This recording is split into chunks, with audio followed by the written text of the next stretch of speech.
Far above the Arctic Circle, at the northern edge of Europe, there was a season in 1944 when the heavens glowed orange night after night. It was not the aurora lighting the darkness. The horizon burned because entire settlements were being erased by fire. Across hundreds of kilometers of Norwegian coastline, flames consumed everything in their path. Churches collapsed into ash. Hospitals vanished. Schools, fishing vessels, lighthouses, and even wooden piers were deliberately torched by soldiers carrying written orders in one hand and fuel in the other. Thick smoke drifted over the fjords, while nearly 50,000 Norwegian civilians were driven from their homes into the freezing wilderness. Many walked into the snow with nothing except the clothes they wore. The man responsible for approving this destruction did not resemble the raging caricature people often imagine from the Third Reich. He was reserved, educated, and composed. An Austrian lawyer with a doctorate, a gentle speaking voice, and a habit of sending long, reflective letters to his wife. His name was Lothar Rendulic. By the closing stage of the war, he had become something rare inside the Wehrmacht. A colonel general who ordered the devastation of enormous civilian regions, later stood before the judges at Nuremberg, and eventually walked free to spend decades living comfortably while insisting his actions had been nothing more than military necessity. To understand how a figure like Rendulic emerged, the story must begin decades before the Arctic fires. He entered the world in 1887 in a modest Austrian town named Wiener Neustadt. His family carried Croatian ancestry and generations of loyalty to the Habsburg military tradition. His father wore an officer's uniform. His grandfather had done the same. From childhood, the path ahead of young Lothar seemed already chosen. Yet there was something unusual about him compared to many officers of his generation. While other boys practiced riding and marksmanship, Rendulic buried himself in legal and political studies. Eventually, he earned a genuine doctorate in political science. That detail mattered years later inside the courtroom at Nuremberg because when he defended himself before the tribunal, he understood legal arguments better than many men attempting to prosecute him. That education would ultimately help spare his life. During the First World War, he served as an Austro-Hungarian officer, mainly on the Italian front. He survived the conflict, returned home decorated, and slipped almost effortlessly into Austria's much smaller interwar military establishment. Then came 1938, the year Austria disappeared into the Third Reich through the Anschluss. Overnight, Austrian officers exchanged their old insignia for German eagles and swastikas. Rendulic adapted quicker than most around him. Long before annexation, he had already shown sympathy toward National Socialism. At one point, he had even been expelled from the Austrian army because of political issues connected to those beliefs. Now the Wehrmacht welcomed him enthusiastically and rewarded him with promotion. After that, his rise became astonishingly rapid. Within only a few years, the former staff officer from Vienna transformed into a commander, leading massive formations across multiple theaters of war. He participated in the invasion of Poland. Later, he served on the Eastern Front, commanding troops near Moscow and surviving the horrific winter campaign of 1941 into 1942, a period that destroyed the careers of countless officers. Hitler appreciated officers who remained calm under pressure, and Rendulic fit that mold perfectly. He appeared methodical, controlled, and unemotional. More importantly, he earned a reputation for carrying out brutal orders without hesitation whenever necessary. By 1943, he was transferred into Yugoslavia, and there the darker side of the educated lawyer became impossible to ignore. The struggle against Tito's partisans was savage mountain warfare where German forces viewed nearly every village as a potential threat. The Wehrmacht responded with methods that modern observers would recognize as organized terror against civilians. Rendulic did not resist those policies. He embraced them. Orders carrying his signature demanded that 50 hostages be executed for every German soldier killed and 25 more for each wounded man. Villages accused of assisting resistance fighters were burned. Warfare became a cold, administrative calculation typed onto paper and signed with elegant handwriting at the bottom. Under his authority in the Balkans, tens of thousands of civilians lost their lives. Inside the German High Command, however, those methods were not viewed as crimes. They were viewed as efficiency. His reputation continued climbing upward because Berlin believed he delivered results. So in the summer of 1944, when the Northern Front began collapsing, Hitler turned once again to the man trusted with impossible situations. Rendulic received command of the 20th Mountain Army, responsible for defending the entire northern flank of the Reich, stretching from northern Finland to the Arctic coast of Norway. On paper, the force looked formidable. Roughly 200,000 battle-hardened troops experienced in brutal snowbound combat against Soviet forces. But the reality was far more dangerous. Finland had fought beside Germany against the Soviet Union. Then, in September 1944, the Finns signed an armistice with Moscow. One condition demanded that German troops be expelled from Finnish territory. Everything changed overnight. Suddenly, Rendulic's army found itself trapped. Soviet forces pressed from the east, while Finnish troops advanced from the south. The Germans could only retreat north and west through frozen wilderness toward Norway. then continue down a single narrow coastal route leading back toward the Reich. Winter was already arriving. At this moment, Rendulic made the decision forever attached to his name.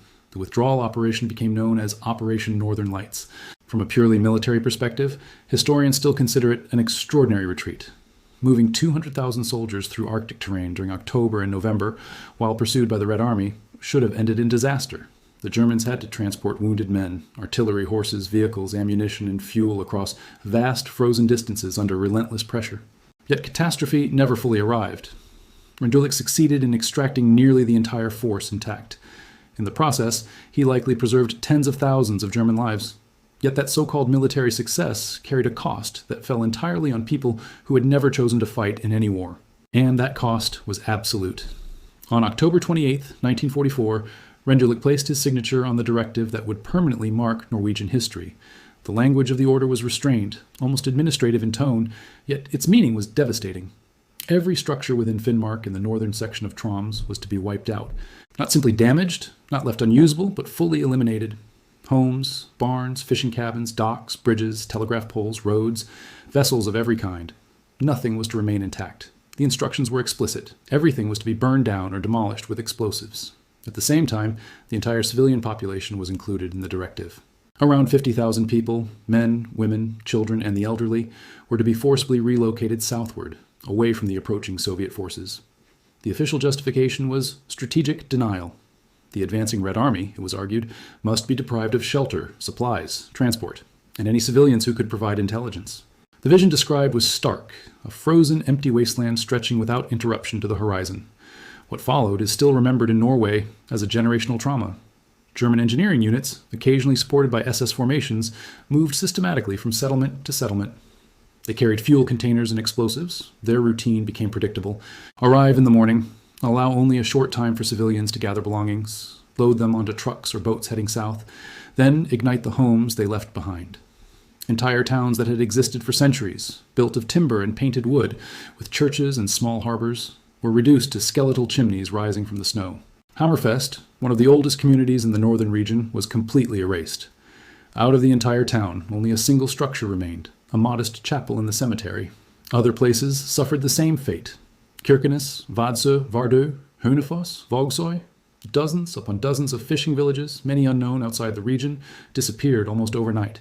In total, roughly 11,000 residences were destroyed. Alongside them went hundreds of schools, churches, hospitals, industrial sites, lighthouses, and bridges. Nearly one-third of all construction in the region ceased to exist. But destruction of property was only part of the story. Not everyone complied with evacuation orders, and this detail reveals the human dimension behind the numbers. Thousands of Norwegians, especially Sami reindeer herders and elderly fishermen who had spent their entire lives in those fjords, refused to leave their homeland. For them, departure meant losing identity itself, so they fled upward instead of southward, into mountains, into caves, into isolated terrain far from roads or settlements. They built improvised shelters from stone and turf. Entire families disappeared into the Arctic landscape. They survived through one of the harshest winters on record. Temperatures fell to minus 40 degrees Celsius. Food was scarce. They relied on dried fish, preserved reindeer meat, and whatever could be extracted from frozen soil. Life and death continued side by side in those hidden shelters. Children were born in darkness. Elderly people passed away in silence. Above them, patrols moved through the burning remains of villages with orders to shoot anyone found outside evacuation. This episode remains one of the most haunting and least internationally recognized tragedies of the Second World War. While this unfolded, Rendulic himself remained distant from the devastation. From headquarters further south, he composed reports in precise legal language. He described the destruction as unfortunate but unavoidable. He argued that Soviet forces had to be denied operational bases. He characterized the evacuation as organized and humane. On the ground, reality diverged sharply from those claims. Boats overloaded with families sank in icy waters. Trains carried civilians in freezing conditions for days without adequate heat. Elderly passengers died during transport. Children were separated from parents amid confusion and overcrowding. Yet within the official documentation, none of this human suffering appeared. Only military logic existed, only operational charts, timelines, and abstract requirements. By the spring of 1945, as snow began to recede, the war itself was nearing collapse. Rendulic was reassigned briefly through the final stages of command, including leadership roles over Army Group North and later Army Group South during the war's final and desperate weeks. In May, he surrendered to American forces. He did not flee. He did not conceal himself. He entered captivity with calm acceptance, as though the outcome had already been calculated long before. As a trained lawyer, he understood what awaited him. What followed next became one of the more complex chapters of post-war justice. Rendulic was brought before the Nuremberg proceedings, though not the primary tribunal that judged the highest Nazi leadership. Instead, he faced one of the subsequent military tribunals known as the Hostages Trial, held in 1947 and 1948. The accusations against him were severe: mass execution of hostages in Yugoslavia, retaliatory killings of civilians, forced deportation of 50,000 Norwegians, systematic destruction of Finnmark. Under ordinary expectations, the case pointed toward a long imprisonment or even capital punishment. Then, Rendulic chose to defend himself. He spoke partly in person before the court, and his argument was constructed with legal precision. He did not deny the actions. Instead, he reframed their justification. He acknowledged issuing orders for the destruction of Finnmark and the evacuation of civilians. However, he insisted that, at the moment those decisions were made, intelligence reports indicated an imminent Soviet breakthrough. In his assessment, the enemy could have overrun the region within days. He argued that, under the laws of war as they existed in 1944, commanders were permitted to destroy resources in order to prevent their use by advancing enemy forces. In his framing, this was not criminal behavior, but military necessity. The fact that the Soviet advance ultimately occurred more slowly than expected, he claimed, was irrelevant to legality. It was only a matter of timing, not intent. In his final assertion, he stated that a commander can only be judged based on the information reasonably available at the moment the order is issued, not by outcomes revealed later. And astonishingly, the tribunal did not reject everything he claimed. On the issue of Finnmark, they accepted part of his reasoning. In their ruling, the judges concluded that even if his judgment had been wrong in hindsight, it was still based on what could be considered a sincere and reasonable assessment at the time. Because of that, the Scorched-Earth destruction carried out in Norway, when viewed on its own, was not classified as a war crime. Pause on that for a moment. The complete obliteration of a region in northern Europe, the leveling of roughly 11,000 homes, the forced displacement of about 50,000 civilians into an Arctic winter landscape. And yet, legally, in an international courtroom record, it was determined to fall within the boundaries of lawful military conduct. That conclusion still echoes today. In legal education, it has not disappeared. It is studied, cited, and debated. It became known as the Rendulic principle.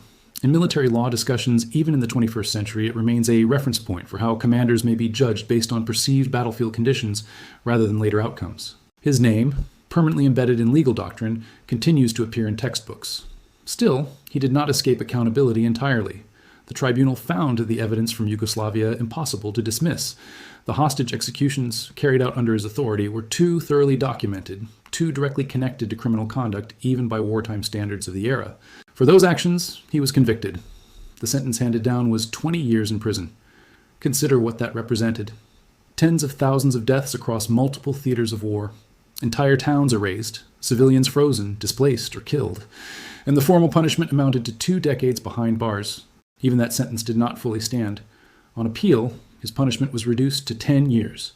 Then, in 1951, after serving only a portion of that time, Lothar Rendulic was released from Landsberg prison. A free man again at 64 years old, he left prison with his health intact. His status as a former officer eventually restored certain pension rights. Life, in many practical ways, resumed, and then he began to speak. Back in Austria, he built a second life, not on battlefields, but on paper. He wrote memoirs and theoretical works on military strategy. In those writings, he presented himself as a disciplined professional soldier caught in impossible circumstances. A man who had saved troops from annihilation. A commander judged unfairly by history rather than understood through context. In post-war Austria, he found an audience. Veterans groups welcomed him. Conservative circles and more extreme political environments treated him as an authority. He gave talks, published essays, and participated in discussions where his version of events was rarely challenged with force. In that environment, many preferred forgetting over confrontation, and Rendulic's narrative fit that desire well. One element never changed. He never offered meaningful remorse for Finnmark. He never issued an apology to Norway. In his view, the matter had already been settled by the court, legally resolved, final. So, in his mind, there was nothing left to revisit. He lived out his later years quietly and died in 1971 at the age of 83. He passed away in bed, surrounded by family, in a Europe rebuilt from ruins he had helped create. Meanwhile, in the far north, Norway spent decades reconstructing what had been lost. Rebuilding Finnmark was not a quick process. It required redesigning entire towns from the ground up. That is why places such as Hammerfest or Kirkenes appear unusually modern today, almost geometrically planned. Very little from before 1945 survived the destruction. The Sami families who had hidden through the Arctic winter eventually descended from the mountains. They returned to what remained of their lives, buried their dead, and tried to rebuild herding traditions that had been fractured by war. Children who had been evacuated during the conflict grew up far from the north. Many only returned years later as adults, arriving in a homeland that existed more as memory than lived experience. For a long time, the wider world paid little attention to what had happened there. Finnmark became a footnote beside larger and more widely known atrocities of the Second World War. The camps, the major battles, the political collapses elsewhere drew global focus. The Arctic destruction faded into the background of history, and the man responsible spent his post-war life writing about strategy. That contrast is what makes the story of Lothar Rendulic so unsettling. He was not a theatrical figure of pure rage or chaos. He did not behave like the simplified image of evil often imagined in hindsight. There were no dramatic speeches or overt ideological outbursts defining him. Instead, he was measured, educated, controlled. A man who appreciated music, wrote thoughtful personal letters, and maintained outward composure. In private life, he could appear ordinary, even refined. Yet that same disciplined mind produced decisions that destroyed entire communities and displaced tens of thousands of civilians into lethal conditions. It is a reminder that danger does not always announce itself loudly. Sometimes it operates through precision, logic, and carefully constructed justification. Sometimes it hides behind formal education, administrative language, and the calm tone of authority. What makes his story especially difficult is not only what happened during the war, but what followed after it ended. He stood in one of the most important legal forums in modern history. Evidence against him was substantial. The scale of destruction was undeniable. And yet, he still managed to carve out a legal distinction that reduced his responsibility for one of the most devastating Scorched-Earth campaigns in Europe. He left prison early. He lived to old age. He retained supporters. And his name became embedded in legal doctrine that continues to be studied and applied. So he is remembered in two ways at once, as a convicted war criminal for certain acts, and as a legal reference point for how military necessity is assessed under pressure. That dual legacy is exactly why his case remains studied and debated. And it is also why the memory of Finnmark matters. The people who endured that winter deserve remembrance. The families who hid in frozen caves, who survived on scarcity, who lost homes, communities, and entire ways of life deserve to be part of history's record.